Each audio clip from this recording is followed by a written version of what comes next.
Hey guys, we're over here in the body shop now. This will be our third stage of the show quality paint jobs that we're talking about. After all the metal fab and everything's done, we bring it over here, and this is where we do a final fit of everything, straighten all the panels, do some gapping, kind of get everything where it needs to be. And this is where all the labor of love starts to making the panel straight. Nothing comes in straight.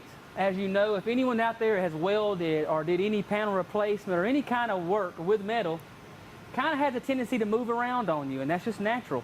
So over here is where we actually get that back straight. We get everything where it needs to be. We work on all of our panel gaps and our fitments and all of our edges. We have to get everything right before we can move on to the next step and get it ready for paint. This right here is just another step in a long process of what it takes to restore a vehicle correctly. I would say this is probably the longest process of the whole build. Is after you get it all ready, you start body working, and you can spend hours sanding on just one panel to make it correct for the end result that you're looking for. And the rule of thumb is that if you think you're done sanding, sand one more day. More effort, more work, more time.